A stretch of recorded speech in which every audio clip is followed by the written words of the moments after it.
Assalamualaikum warahmatullahi wabarakatuh. Di sini saya pengen bertanya pada Anda yang masih menghitung hari ketika Anda berusaha untuk keluar dari kecanduan PMO.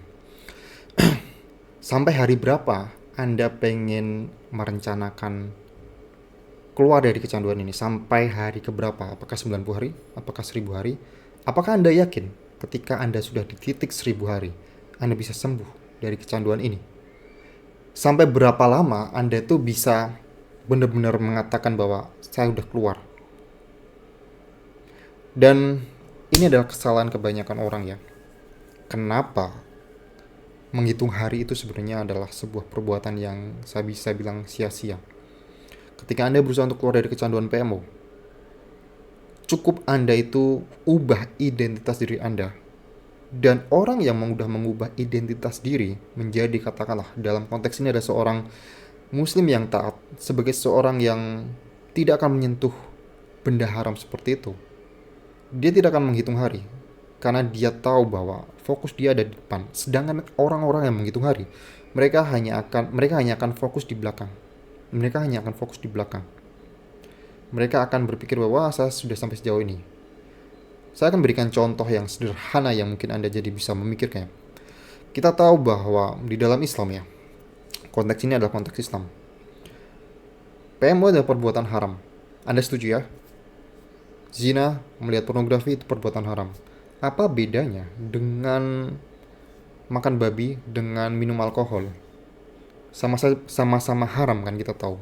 Tapi apakah Anda pernah melihat atau mendengar orang yang menghitung hari ketika orang ini berusaha untuk tidak makan babi lagi atau berusaha untuk berhenti dari kecanduan alkohol?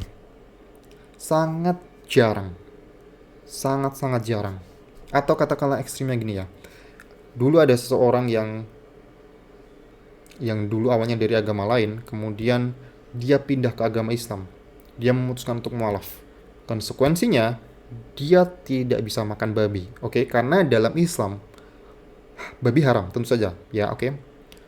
Apakah dia akan mengatakan, katakanlah dia udah mualaf selama 1 tahun ya. Apakah dia menghitung hari sampai 1 tahun, saya tidak makan babi selama 365 hari? Saya rasa enggak. Karena kenapa?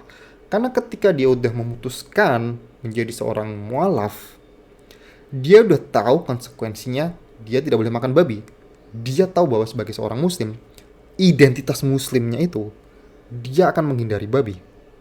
Nah, pertanyaannya adalah, apakah ketika Anda udah memutuskan untuk keluar dari kecanduan PMO, Anda udah membentuk identitas tersebut? Karena menurut saya, perubahan yang paling memberikan hasil yang signifikan adalah perubahan identitas diri Anda. Kalau Anda udah membentuk identitas sebagai seorang muslim yang taat atau seorang yang, katakanlah secara general ya, seorang pria yang tidak pernah menyentuh hal kayak gitu, itu udah cukup, sangat lebih dari cukup. Anda tahu bahwa sebagai seorang muslim, Anda tidak melihat seperti itu. Anda tahu dosa. Itu identitas diri Anda. Sama halnya dengan babi, dengan makan babi. Kita tahu bahwa sebagai seorang muslim, kita tidak boleh makan babi, tentu saja. Tidak boleh minum alkohol. Jadi, saran saya, kalau misalnya Anda masih menghitung, tanyakan pada diri Anda. Apakah Anda punya planning untuk relapse? Kadang, Anda itu cuman merencanakan untuk relapse. Ketika Anda menghitung hari, Anda masih berpikir ini sebagai sebuah challenge ya. Sampai 100 hari nanti saya akan relapse. Apakah Anda merencanakan relapse? Karena ketika Anda masih menghitung hari, itu sama saja Anda itu cuma menunda relapse saja.